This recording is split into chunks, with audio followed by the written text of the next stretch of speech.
जय हिंद दोस्तों। तो आज यूपी बोर्ड एग्जामिनेशन हुआ है और सब्जेक्ट आपका रहा होगा मैथ रहा होगा। तो मुझे आशा भी है कि आप लोगों ने बहुत अच्छे ढंग से मेहनत किया होगा और आपका मुझे लगता है कि 100 में 100% नंबर भी आया होगा। तो आपके लिए मैं बहुविकल्पी प्रश्न का सॉल्यूशन लेकर आया हूं। तो आप प्लीज अपने जो भी बहुविकल्पी प्रश्न है उनका मिलान आप कर सकते हैं। तो सबसे पहले हम लोग चलते हैं क्वेश्चन नंबर 1 की तरफ। और आपका क्वेश्चन नंबर 1 क्या है और पेपर कोड है आपका 822 IB। और इसमें पहला क्वेश्चन क्या है, 65 और 117 के HCF को इस रूप में लिखा जा रहा है। कह रहा है कि 65 और 117 के HCF यानी कि मौसा को इस रूप में लिखा जा रहा है। 65P-117 के रूप में लिखा जा रहा है। तो P का मान हम लोगों से पूछा है। ऑप्शन दिया है 1 दिया है, 2 दिया है और ये 3 दिया है और ये 4, ये ऑप्शन आपके दिए हैं। तो हम लोग 117 का HCF निकालते हैं। तो 117 ये हो गया, 65 से हम लोग भाग देते हैं तो 65 एकम 65 हो जाएगा, घटाएंगे तो ये बच जाएगा 2 और 11 में से 6 जाएगा 5। ये अब 52 में भाग देंगे हम लोग, 65 में 52 से भाग देंगे तो एक बार जाएगा, ये आ जाएगा आपका 52। 5 में से 2 घटाएंगे 3 आएगा, 6 में से 5 1 घटाएंगे तो ये हो जाएगा 52 में भाग देंगे 13 चौके 52, तो ये कैंसिल हो जाएगा। तो इनका मौसा आ जा रहा है 13 मौसा हो गया। तो इस क्वेश्चन के अनुसार 13 को 65P-117 के रूप में लिखा जा रहा है। तो हमें P की वैल्यू निकालना है। तो ये माइनस है, इधर चला जाएगा प्लस हो जाएगा, प्लस 117 65P हो जाएगा और ये आप जोड़ेंगे तो 130 हो जाएगा। 65 गुणा में तो इधर आएगा तो किस में हो जाएगा, भाग में होगा और 65 दुना के होता है 130। तो P की वैल्यू आपको निकल कर आ रही है 2 और इस तरह से आपका ऑप्शन नंबर कौन सा सही हो जाएगा, ऑप्शन नंबर बी सही हो जाएगा। अब क्वेश्चन नंबर दूसरा क्या पूछा है, क्वेश्चन नंबर दूसरा पूछा है 2 tan स्क्वायर 45 अपान 1 प्लस tan स्क्वायर 45। किसका कह रहा है कि मान क्या होगा। पहला ऑप्शन दिया है -1, दूसरा ऑप्शन दिया है 0 और सी जो ऑप्शन दिया है 1, डी ऑप्शन दिया है 2।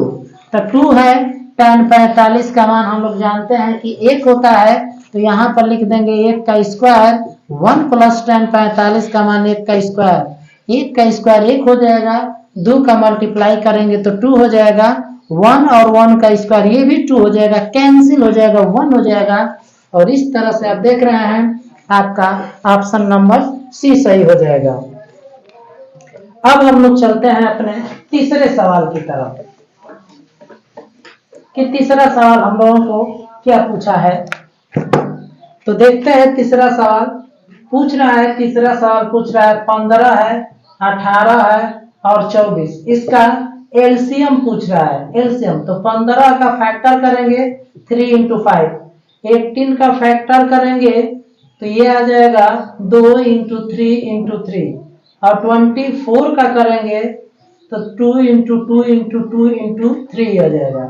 इसका एलसीएम आपसे पूछा है तो आप देख रहे हैं ये ज्यादा पावर वाला है तो 2 × 2 × 2, इसमें ज्यादा ये है तो 3 × 3 और ये 5 मैक्सिमम बार है तो 5, ये हो जाएगा 2 दूना के 4 दूना के 8 और 8 पचे 40 और 3 तिली के 9, 9 चौके 36, ये आपका आ रहा है 360। तो इसमें आपका ऑप्शन दिया है, ए ऑप्शन दिया है 90 दिया है, बी ऑप्शन दिया है 120 दिया है और सी ऑप्शन दिया है 240 और डी ऑप्शन दिया है 360।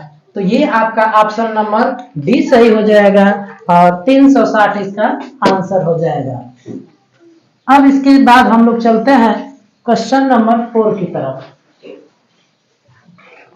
क्वेश्चन नंबर 4 पूछा है। क्वेश्चन नंबर 4 ये पूछा है 148 और 185। इसका सरलतम रूप हमसे पूछा है। तो सरलतम रूप कैसे निकलता है, इसके मौसा से हम लोग भाग देते हैं। तो इसका मौसा हम लोग निकाल लेते हैं। इसका मौसा 185 और 148 ये है। एक बार भाग जाएगा 148 आ जाएगा, घटाएंगे 15 में से 8 जाएगा 7 और यहाँ 7 में से 4 जाएगा 3, ये 37 और इसमें भाग देंगे 148 तो ये 4 बार भाग जाएगा, 4 7 28, 4 3 12 2 14, ये कैंसिल हो जाएगा, 37 मौसा हो जाएगा। तो इसको हम 37 से कटाएंगे तो 37 चौके होता है 148 और इसको भी 37 से कटाएंगे तो ये कटेगा 5 बार, अर्थात 4/5। और इसका ऑप्शन दिया है, ए दिया है 4/5, बी दिया है आपको 5/7 और सी दिया है 5/4 और डी दिया है 7/5। तो ये चला जाएगा आपका ऑप्शन नंबर ए की तरफ 4/5। अब इसके बाद हम लोग चलते हैं क्वेश्चन नंबर 5 की तरफ चलते हैं। क्वेश्चन नंबर 5, क्वेश्चन नंबर 5 आपका क्या पूछा है?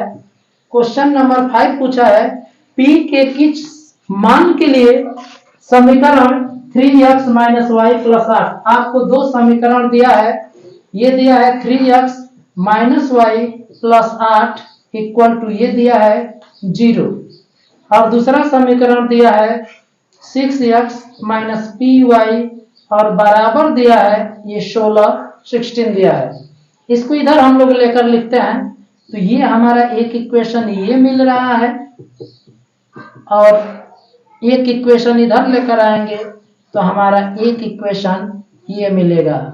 ये दो इक्वेशन मिल गया। हमसे कह रहा है कि P के किस मान के लिए ये समपाती रेखाएं होंगी। तो इसमें ऑप्शन क्या दिया है, -2 दिया है, B दिया है 2 दिया है, C क्या दिया है 1/2 दिया है और D दिया है -1/2। तो हम लोग जानते हैं a1x + b1y + c1 = 0, a2x + b2y + c2 = 0।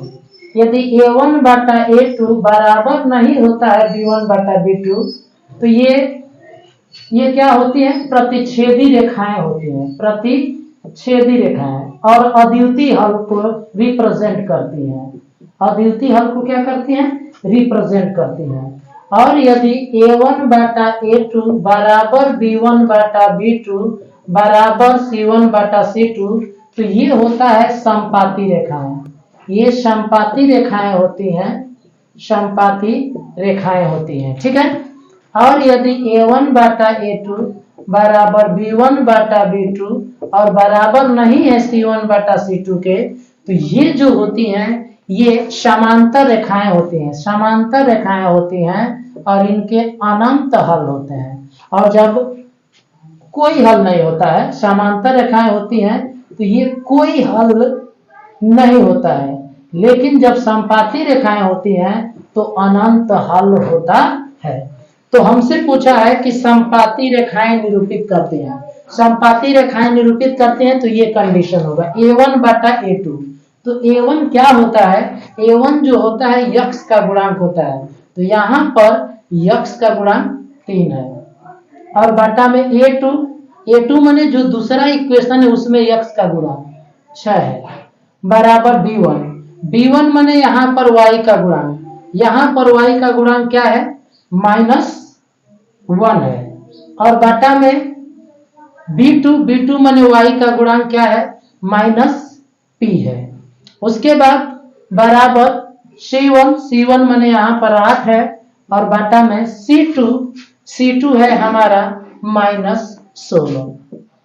ये कैंसिल कर देंगे हम, 3 1 जा 3, 3 2 जा 6 और ये कैंसिल हो जाएगा 1/p और ये कैंसिल करेंगे याद है कम आप और 8 दूना के 16। अब इसको हम लोग सॉल्व करेंगे तो हमें दिया है -2 1/2 -1/2, p की वैल्यू हमें निकालना है। तो यदि इसको हम लेते हैं 1/2 1/p क्रॉस मल्टीप्लाई करते हैं तो p बराबर आएगा 2 आ जाएगा और यदि इसको हम लोग क्रॉस मल्टीप्लाई करते हैं तो p बराबर आ रहा है -2 आ रहा है। तो इस क्वेश्चन में माइनस 2 भी ऑप्शन दिया है, 2 भी ऑप्शन दिया है, तो कहीं ना कहीं इसमें हम लोग माइनस दिया है, मिलाना पड़ेगा इस क्वेश्चन को। तो एक बार मैं मिला लेता हूं।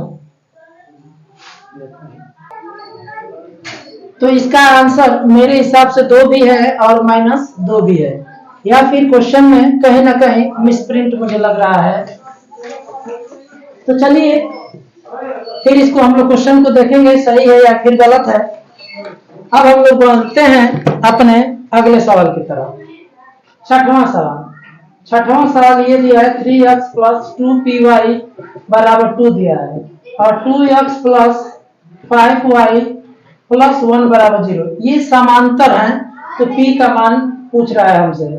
ऑप्शन दिया है, ए दिया है 15/4, बी दिया है -4/5 और सी दिया है 3/5, डी दिया है 5/3।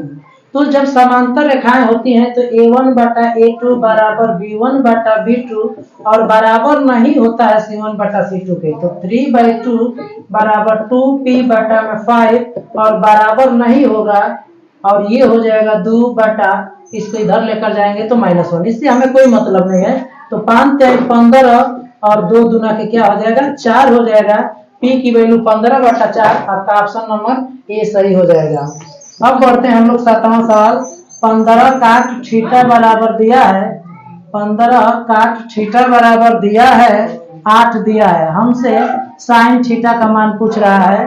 तो काट थीटा बराबर होता है, काट थीटा बराबर होता है 8, ये 15 गुणा में है, इधर आएगा भाग में।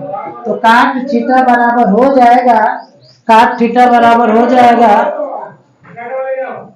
tan थीटा बराबर होता है, tan थीटा बराबर होता है लंब बटा आधार। तो काट थीटा बराबर हो जाएगा आधार बटा लंब।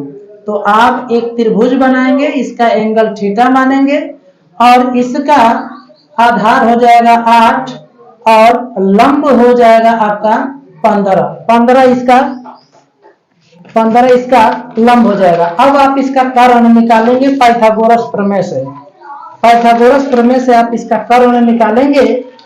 तो पाइथागोरस प्रमेय से जब आप कर्ण निकालेंगे तो ये हो जाएगा 15 का स्क्वायर प्लस 8 का स्क्वायर, ये हो जाएगा 225 और ये 64 हो जाएगा, ये 289 हो जाएगा। जब इसका रूट निकालेंगे तो ये आ जाएगा 17, यह 17 होगा। अब आपसे पूछा है साइन थीटा, साइन थीटा की वैल्यू पूछा है। तो साइन थीटा बराबर लंब बटा कर्ण होता है, लंब है आपका 15 और कर्ण है आपका 17। तो 15 बटा इसका आंसर आ जा रहा है 17 और ये आपका ऑप्शन चला जाएगा 15/17, ऑप्शन नंबर चला जाएगा डी। ए दिया है 17/15, बी दिया है 15/8 और सी दिया है 8/17, डी दिया है 15/17। तो ये आपका ऑप्शन नंबर डी की तरफ चला जाएगा 15/17। अब हम लोग देखते हैं 8वां सवाल। कह रहा है कि त्रिभुज ABC समरूप है त्रिभुज XYZ के। तो ये हो गया त्रिभुज ABC हो गया और यह त्रिभुज XYZ हो गया। आपको यह दिया है 75 अंश ए दिया है और y दिया है 57 अंश। जब ये समरूप त्रिभुज है तो ये 57 है, तो ये भी 57 हो जाएगा। आपसे एंगल सी पूछा है तो 180 में से यह और यह जोड़कर घटा देंगे। 57 प्लस 75 तो 180 माइनस 7 5 12 को 2 और 7 5 12 7 5 12 1 13 हो जाएगा। तो 180 में से ये घटाएंगे तो ये आ जाएगा 10 में से 2 घटाएंगे 8 आ जाएगा और 7 में से 3 जाएगा 8 आ जाएगा। तो ये आपका आ जाएगा 48 और ये आपका ऑप्शन नंबर कौन सही है? आपका बी सही है। बी आपका ऑप्शन नंबर सही है। अब हम लोग बढ़ते हैं अपने 9वां सवाल की तरफ। 9वां सवाल है यम बराबर दिया है -3 और 4। मूल बिंदु से दूरी पूछ रहा है। तो मूल बिंदु से दूरी का सूत्र होता है x1 square plus y1 square का √-3 का स्क्वायर प्लस 4 का स्क्वायर। तो ये हो जाएगा 9 प्लस 4 × 16 यानी कि 16 न 25 यानी 5 इकाई, जो कि ऑप्शन नंबर आपका ए सही हो जाएगा। ये 5 इकाई दिया है। अब इसके बाद हम लोग 10वां सवाल देखते हैं। ये 2 बिंदु दिया है, -2 और 6 दिया है, और दिया है -2 और 10। मध्य बिंदु पूछा है, तो मध्य बिंदु x1 + x2/2 होता है और y1 + y2/2 होता है। तो -2 और प्लस ये होगा -2/2 हो जाएगा, और 6 + 10/2 होगा। तो ये -2/2, 2 और 2 -4/2, और 10 6 16/2। तो ये आ जाएगा 2 दूना के 4, -2 और 8, -2 और 8। ये आपका ऑप्शन नंबर कहाँ जा रहा है? ऑप्शन नंबर ए सही हो जाएगा। ऑप्शन नंबर ए सही हो जाएगा। अब हम लोग चलते हैं क्वेश्चन नंबर 11 की तरफ। क्वेश्चन नंबर 11 कह रहा है एक समबाहु त्रिभुज है। ये एक समबाहु त्रिभुज है ए बी सी। अब इसकी भुजा हम ए मान लेते हैं। कह रहा है कि ए डी लंब है, बी सी ये लंब है। तो हम जानते हैं कि जब समबाहु त्रिभुज में लंब डाला जाता है तो ये 2 भागों में विभाजित कर देता है। यह a/2 होगा, यह भी a/2 होगा। तो हमसे AD का स्क्वायर पूछा, ये D है, AD का स्क्वायर। तो इसमें पाइथागोरस प्रमेय लगा देंगे, इस वाले त्रिभुज में पाइथागोरस प्रमेय लगा देंगे। तो AD का स्क्वायर बराबर हो जाएगा AC का स्क्वायर माइनस BC का स्क्वायर। तो AC का स्क्वायर A² - a/2 का स्क्वायर हो जाएगा। तो यह A² - a²/4 हो जाएगा, और ये 4A² और A², अर्थात 3A²/4, अर्थात 3 इसको लिख सकते हैं a/2 का स्क्वायर यानी 3, और a/2 आपका है CD है। तो 3CD का स्क्वायर हो जाएगा, और ये आपका ऑप्शन नंबर डी की तरफ जा रहा है। तो आपका ऑप्शन नंबर डी सही हो जाएगा।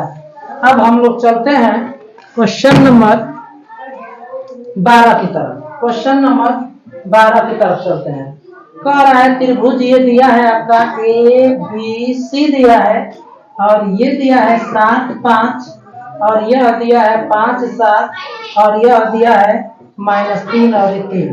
कह रहा है कि BC का मध्य बिंदु D है। तो AD का मान निकाला है, AD का मान। तो मध्य बिंदु निकालते हैं, तो 5 और -3/2, 7 + 3/2।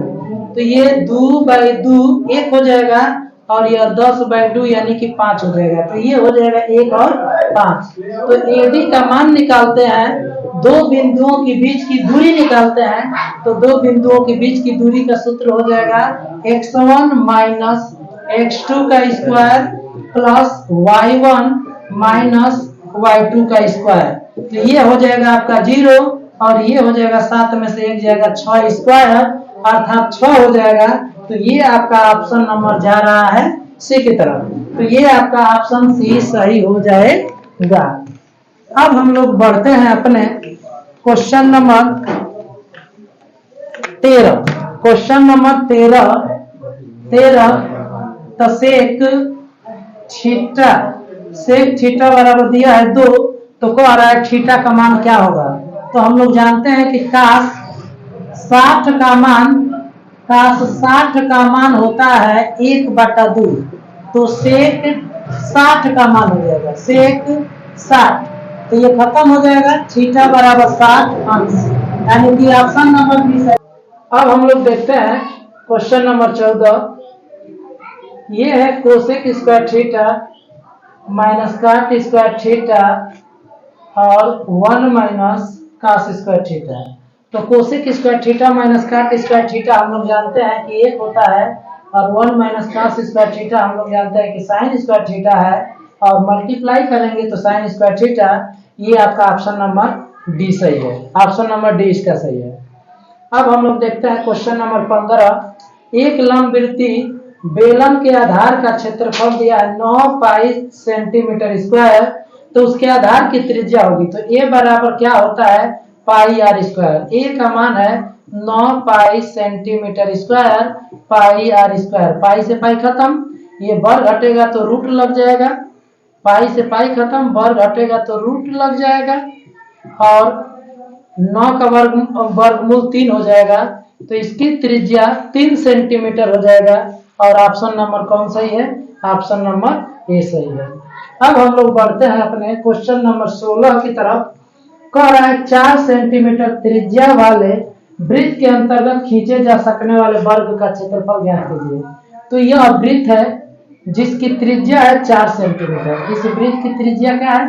4 सेंटीमीटर है। ठीक है, इसके अंदर खींचे जाने वाले वृत्त का क्षेत्रफल, खींचे जाने वाले वर्ग का क्षेत्रफल कह रहा है। मान लेते हैं यही वर्ग खींचा जा रहा है, ये वर्ग खींचा जा रहा है। तो आप जानते हैं कि यदि इसको आप मिलाएंगे तो यह वृत्त का व्यास होगा और यही वर्ग का व्यास होगा, ये वृत्त का व्यास होगा और वर्ग का विकर्ण होगा ये। तो यह व्यास हम लोग निकाल लेते हैं। वृत्त का व्यास आपका हो जाएगा 4 दूना के 8 सेंटीमीटर। वृत्त का व्यास 8 सेंटीमीटर हो जाएगा। तो जो वर्ग है, वर्ग का विकर्ण क्या हो जाएगा? वर्ग का विकर्ण हो जाएगा क्या? 8 सेंटीमीटर। हम लोग जानते हैं कि विकर्ण का स्क्वायर बराबर होता है 2 इंटू भुजा का स्क्वायर। विकर्ण का स्क्वायर बराबर होता है 2 इंटू भुजा का स्क्वायर। तो ए स्क्वायर बराबर होता है डी स्क्वायर बटा में 2। तो डी माने 8 का स्क्वायर बटा में 2, 8 अठाई 64 बटा में 2 कटाएंगे तो यह आ जाएगा 32 सेंटीमीटर स्क्वायर। अब आपसे पूछा है कि वर्ग का क्षेत्रफल क्या होगा। तो वर्ग का क्षेत्रफल क्या होता है? वर्ग का क्षेत्रफल होता है भुजा का स्क्वायर, और भुजा का स्क्वायर यानी ए स्क्वायर, ये 32 सेंटीमीटर स्क्वायर आ जाएगा। और ये आपका जा रहा है ऑप्शन नंबर बी की तरफ। इसका ऑप्शन नंबर बी सही हो जाएगा। अब हम लोग चलते हैं क्वेश्चन नंबर 17 की तरफ। इसमें दिया है वर्ग अंतराल दिया है, इधर वर्ग अंतराल दिया है और इधर बारंबारता दिया है, बारंबारता दिया है, बारता। तो वर्ग अंतराल क्या दिया है? 3 5, 5 7, 7 9, 9 11। यह दिया है 4 2 1 3। इसका मध्यमान निकाल लेते हैं हम। मध्यमान अर्थात एक्स आई निकालते हैं। 5 3 8 और 2 से भाग देंगे 4, 7 5 12, 2 से भाग देंगे 14, 16, 2 से भाग देंगे 8 और ये आ जाएगा 10। अब इसका गुणा करते हैं। गुणा करिए, 4 चौके 16, 6 दूना के 12, 8 एकम में 8, 10 33। तो ये जोड़ेंगे sigma x I F I, इनको जोड़ेंगे, ये है एक्स आई एफ आई, इनको जोड़ेंगे तो 30 और 20 50, 10 60 66। और ये सिग्मा एफ आई जोड़ते हैं तो ये 4 2 6 7 3 10 आ जाएगा। तो यक्स बार बराबर है, आपसे माध्य पूछा है, तो ये होता है sigma x I F I बटा में सिग्मा एफ आई। तो 66 बटा में 10 यानी कि 6.6। और ये ऑप्शन नंबर आपका सी की तरफ जा रहा है। तो इसका ऑप्शन नंबर क्या सही हो जाएगा? सी सही हो जाएगा। अब हम लोग चलते हैं 18, क्वेश्चन नंबर 18। Question number 18। एक पासे को एक बार फेंका जाता है तो एक आभाज्य संख्या आने की प्रायिकता। तो पासे को फेंकते हैं तो कुल परिणाम कितना होता है? कुल परिणाम होता है 6। पासे को फेंकेंगे तो 1 आ सकता है, 2 आ सकता है, 3 4 5 6, कुल परिणाम 6 हो गया। अभाज्य संख्या चाहिए तो अनुकूल परिणाम कितना होता है? अनुकूल परिणाम हो जाएगा आपका 1 2 आएगा, 3 आएगा और 5, यानी अनुकूल परिणाम 3 हो गया। तो प्रायिकता क्या होता है? प्रायिकता होता है अनुकूल परिणाम और बटा में कुल परिणाम। तो अनुकूल परिणाम कितना है? अनुकूल परिणाम 3 और कुल परिणाम है 6। 3 एकम में 3, 3 दूना के 6, 1 बटा। अब ये 19 आपसे पूछा गया है, कह रहा है किसी आवृत्ति वितरण का माध्य दिया है, माध्य दिया है 20.5 और माध्यिका दिया है 21। बहुलक पूछ रहा है। तो बहुलक बराबर होता है 3 गुणे माध्यिका 3 गुणे माध्यिका माइनस 2 गुणे माध्य। तो 3 और गुणे माध्यिका, माध्यिका कितना है 21, माइनस 2 गुणे माध्य कितना है 20.5। तो 21 तिहाई 63 हो जाएगा और 20 दुना के 40 एक 41 हो जाएगा। तो 3 में से 1 जाएगा 2, 6 में से 4 जाएगा 2। ये आपका आ रहा है आपका 22 आ रहा है। तो ये 22 आपका ऑप्शन नंबर डी सही हो जाएगा। और सवाल नंबर 18 का आपका 1/2 ऑप्शन नंबर बी सही हो जाएगा। ऑप्शन नंबर बी सही है और इसका ऑप्शन नंबर डी सही है। अब हम लोग चलते हैं सवाल नंबर 20 की तरफ। सवाल नंबर 20 में दिया है निम्नलिखित घटना की प्रायिकता नहीं हो सकती। ऑप्शन नंबर दिया है पहला 4/3, बी दिया है 2/3, सी दिया है 1 और डी दिया है 3/5। तो हम जानते हैं कि किसी भी घटना की प्रायिकता 0 और 1 के बीच में होती है, 0 से अधिक और 1 के कम होती है। 1 से अधिक प्रायिकता नहीं हो सकती। तो यह 1 हो सकती है प्रायिकता, 3/5 यह भी हो सकती है और 2/3 यह भी प्रायिकता हो सकती है। लेकिन यह 1 से अधिक है तो यह प्रायिकता नहीं हो सकती। यानी 20वां का ऑप्शन नंबर ए सही है। किसी भी घटना की प्रायिकता ए से अधिक नहीं हो सकती है। तो ये जो आपका सॉल्यूशन मैंने किया है ये सेक्शन ए, जिसमें कि बहुविकल्पी प्रश्न आपके 20 दिए गए हैं, उनका ये सॉल्यूशन है।